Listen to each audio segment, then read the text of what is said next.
Kwenye vitabu vyenu kuna neno limeandikwa kuwa kucheka na kulia zote ni kelele mbele za Mungu. Lakini kwenye vitabu vyenu pia kuna kodi, na kodi ni kitu ambacho kimeficha vitu vingine ambavyo huvioni kwa macho. Sasa kwenye vitabu vyenu kuna vitu vya kweli ambavyo vimefichwa, lakini vimewekwa katika mafumbo, katika stori na katika mifano. Sasa kucheka na kulia mbele za Mungu zote ni kelele. Hiyo ni sawasawa na maisha ya hapa duniani. Shilingi ina mwenge na kichwa, lakini huwezi ukatenganisha shilingi kwenye mwenge na kwenye kichwa. Yote ni shilingi. Kiangazi na masika, yote ni misimu.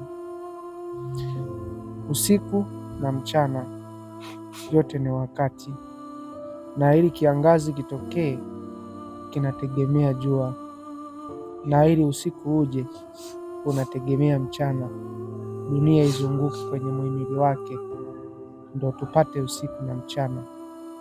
Kwa hiyo changamoto na maisha mazuri, yote ni kitu kimoja chenye muonekano tofauti au chenye hisia tofauti. Vyovyote utakavyosema, vyote ni shilingi moja. Kwa hiyo hutaki kutoa hela kwenda kwa mganga ili kutatua changamoto zako. Unatakiwa uzikabili, na changamoto ziko kukunoa. Zinapokuja changamoto zinaacha zimekufua, unakuwa kitu kingine kizuri zaidi kuliko mwanzo. Na changamoto zisingekuwepo, usingeijua thamani ya raha. Thamani ya raha unaijua kwa sababu ipo changamoto, na changamoto unakuja unaiona kasoro yake kwa sababu ya raha. Kwa hiyo vinategemeana, vinakamilishana.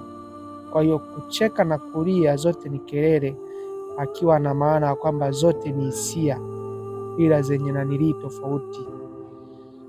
Kwa hiyo hutakiwi kuamini vitu hivi, havihitaji imani. Vitu hivi vinahitaji uelewe. Unapoamini maana yake unaziwekea uvivu akili yako tafakari mambo, bali unashikilia kitu kimoja na hutaki kujua kitu kingine, na hapo ndo matatizo yanapokuja kuanzia. Kumbuka wale walioambiwa wafunge mpaka kufa kule kwa Mackenzie Kenya, walifunga kwa sababu ya kuamini. Hutakiwi kuamini, natakiwa uelewe. Kwa hiyo shida zipo kukufunza, zipo kukunoa, zipo kukuandaa kwa ajili ya kesho, na matatizo huwa yanatokea kwa sababu. Sasa hizo sababu unatakiwa uzijue.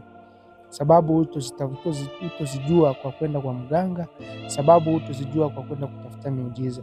Shida ni sehemu ya maisha, na zina muda na zinaondoka, ni kama msimu. Sasa hivi tuko kwenye kiangazi, tuko kwenye jua kali, lakini kuna wakati unakuja tutaingia kwenye mvua. Vyote vinaenda pamoja. Nafikiri ni hivyo. Asanteni.